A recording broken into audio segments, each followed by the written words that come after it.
वक्फ संशोधन बिल पहले लोकसभा में पास हुआ, फिर अटकलें लगाई जा रही थी, राज्यसभा में तो अटक ही जाएगा, लेकिन वहां से भी बहुत ही फुर्ती के साथ इस बिल को पास करवाया गया। महामहिम राष्ट्रपति के सिग्नेचर होंगे और फिर यह बिल अस्तित्व में आ जाएगा।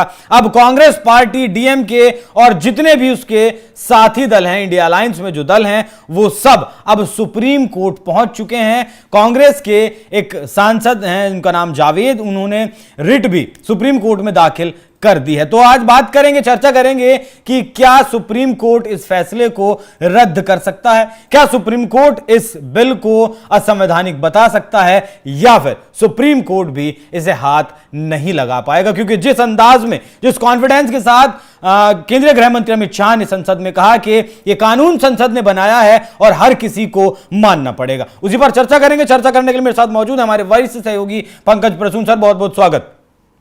इधर उधर की बातें नहीं करेंगे सर, आज बस सीधी बात करेंगे। क्या कांग्रेस को अभी भी लगता है 370 पर मुंह की खाई, सीए पर मुंह की खाई सुप्रीम कोर्ट में जाकर, अब यहां भी मुंह की खाएंगे या कुछ और खेला होगा? बिल्कुल नहीं, खेला नहीं होगा। इसलिए मैं कह रहा हूं कि जो लोकतंत्र में संसद सुप्रीम है, हाँ, जो न्यायपालिका है उसका काम है कानूनों की व्याख्या करना, संविधान की व्याख्या कर उसके हिसाब से फैसले सुनाना। कानून बनाना काम है संसद का। ठीक है, संसद ने सारी प्रक्रियाओं का पालन करते हुए एक कानून बनाया है। ऐसे में यह सुप्रीम कोर्ट के अधिकार क्षेत्र से बाहर है कि संसद द्वारा बनाए गए कानून में किसी तरह का हस्तक्षेप करे। मैं बिल्कुल संवैधानिक और तार्किक बात बता रहा हूं। संसद के दोनों सदनों में पारित किसी भी कानून में किसी प्रकार का कोई छेड़छाड़ करने का अधिकार न्यायपालिका को है ही नहीं।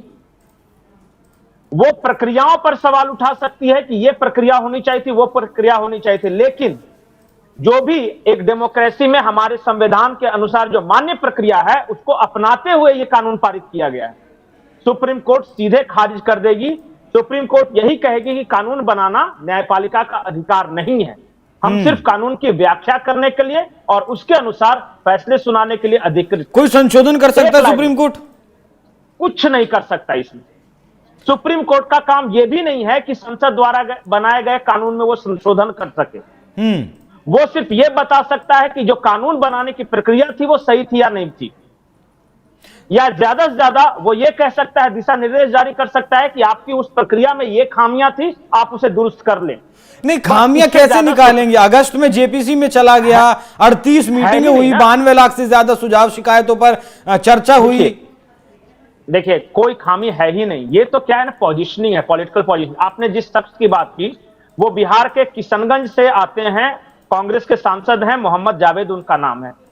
और दो लोगों ने याचिका लगाई है, एक याचिका लगाई है असदुद्दीन ओवैसी ने और दूसरा मोहम्मद जावेद ने। चले गए असदुद्दीन ओवैसी आखिरकार कोर्ट में? नहीं, ये अक्सर जाते नहीं है ना सर, बहुत कम जाते हैं ना, किसी भी मामले को लेकर हाउल्ला तो बहुत करते हैं लेकिन कोर्ट नहीं जाते हैं। नहीं जाते हैं, बाद में जाते हैं। जैसे कि इससे पहले बाद में गए थे, ये सीए वाले में भी बाद में पहुंचे थे। अभी कुछ फैसला आया था शायद, हाँ, राम मंदिर या किसी में, फिर बाद में सबने मिलकर जो याचिका लगाई थी, बहुत सारी याचिका, मुझे एग्जैक्ट केस नहीं आ रहा है, उसमें भी ओवैसी की भी एक याचिका थी। तो ऐसा नहीं कि कोर्ट नहीं जाते, बैरिस्टर साहब हैं, कोर्ट जाना उनका अधिकार है, जाना भी चाहिए। लेकिन मुझे नहीं लगता इस पूरे मामले में सुप्रीम कोर्ट कुछ कर सकता है।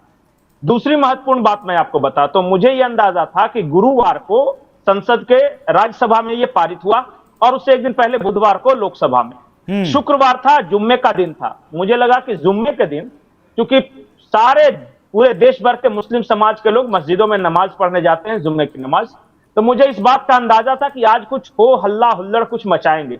लेकिन पूरे देश में, बंगाल में एक दो घटना के अलावा हर ओर शांति है।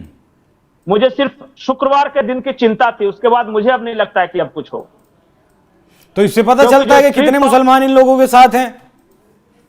नहीं, देखिए देश का आम मुसलमान तो ये समझ रहा है ना, अगर बारीकी देखिए, अब सोशल मीडिया का जमाना है, अब कई तरह के मीडिया है। अगर पंकज प्रसून एक गलत बात बोलेगा भी तो ये तुरंत पकड़ा जाएगा, क्योंकि 10 दूसरे चैनल हैं, वो अपनी अपनी बातें कहेंगे, तो एक दर्शक जो है वो अंदाजा लगा लेता है कि ये आदमी सही बोल रहा है या गलत बोल रहा है। हकीकत यह है कि अगर उनके पास जन समर्थन होता, तो जिस दिन जेपीसी की रिपोर्ट टेबल की गई थी, उसी दिन वो जन समर्थन दिखता।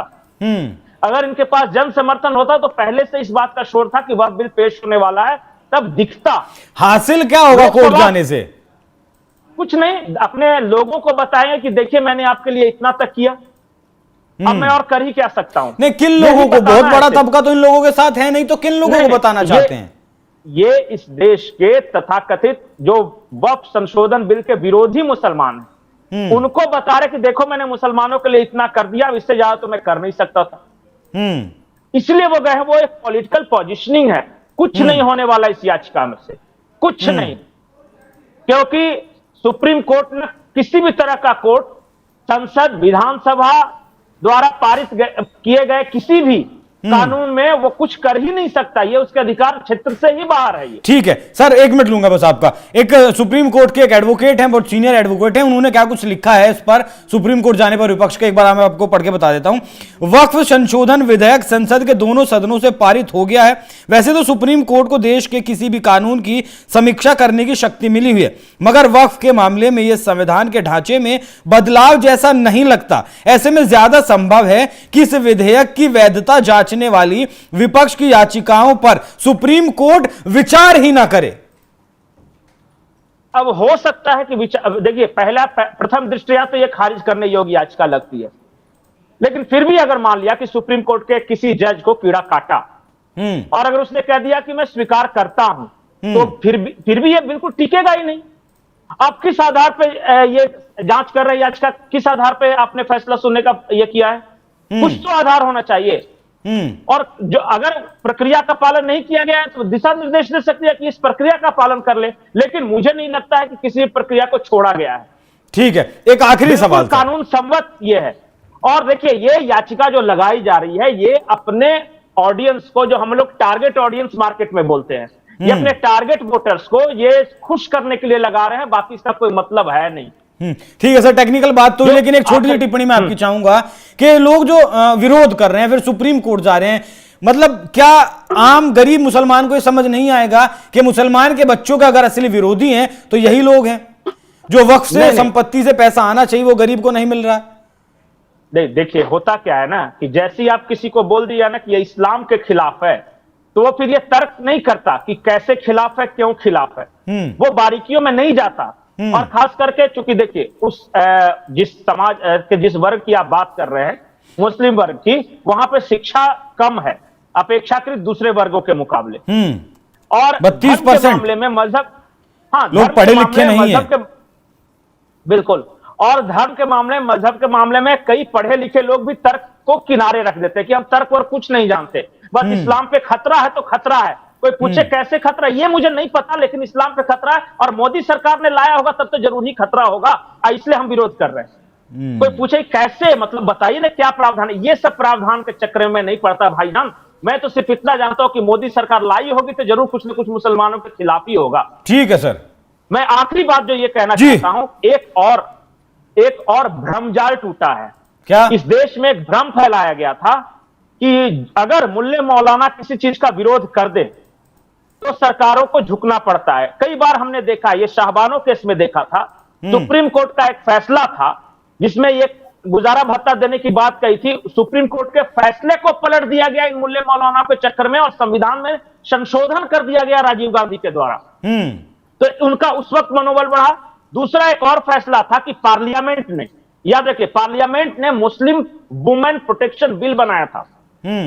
मुस्लिम वुमेन प्रोटेक्शन बिल में यह था कि जिन महिलाओं के पास कोई नहीं है, जैसे उनके पति का देहांत हो चुका है, रहने खाने को कुछ नहीं है, वैसी महिलाओं को वक्फ हर महीने गुजारा भत्ता देगा। उस कानून को आज तक लागू ही नहीं किया गया, इस डर से, इस खौफ से कि मौलाना नाराज हो जाएंगे, मुल्ले नाराज हो जाएंगे। ये खौफ, ये भ्रमजाल मोदी सरकार ने तोड़ दिया। 370 के वक्त तोड़ दिया, 3 तलाक के वक्त तोड़ दिया और आज वक्फ के समय तोड़ दिया कि उस वोट बैंक के लालच में अगर सरकारें कोर्ट के फैसले पलटने लगे, संसद में पारित नियम कानूनों को पलटने लगे तो वो गलत है। देश चलेगा तो संविधान से चलेगा, किसी शरीयत से, कोई रहे किसी शरीयत से ये देश नहीं चलेगा। स्ट्रीट, एक बार और, स्ट्रीट पावर दिखाते थे, सड़कों पर शक्ति, अब सड़कों पर शक्ति दिखाने का वक्त चला गया। स्ट्रीट पावर दिखाइएगा तो फिर ठुकैया हो जाएगी। वो तो हमने 370 के टाइम देख लिया था सर, वो 370 के टाइम देख लिया था, अगर वहां कुछ होना होता तो वहां होता। अब ठीक है, अब एक ही उपाय बचा है, हाँ। या तो कानून का रास्ता अख्तियार कीजिए, कोर्ट कचहरी जाइए, नहीं तो कागज दिखाइए, तीसरा कोई विकल्प नहीं, करना पड़ेगा वो तो। खैर पंकज जी, बहुत बहुत धन्यवाद आपका, बहुत बहुत शुक्रिया कि आपने इतना विस्तार से इस बारे में बात की। लेकिन अब फिलहाल तक जो मौजूदा स्थिति है वो यही है कि अब इस बिल में कोई भी कुछ भी नहीं कर पाएगा। खैर आपकी इस चर्चा पर क्या कुछ राय है वो भी बताइएगा। और खैर जाते जाते सुनिए वो गृह मंत्री अमित शाह के 4 शब्द, जिसमें उन्होंने कहा था कि मानना पड़ेगा, संसद का बनाया कानून है, सबको मानना पड़ेगा। सुनिए। यहां एक सदस्य ने तो कह दिया, एक सदस्य ने कह दिया माइनॉरिटी इस कानून को स्वीकार नहीं करेगी। क्या धमकाना चाहते हो भाई? संसद का कानून है, सबको स्वीकार करना पड़ेगा। स्वीकार नहीं करेंगे मतलब क्या है? कैसे बोल सकते हैं कोई हम कानून को स्वीकार नहीं करेंगे?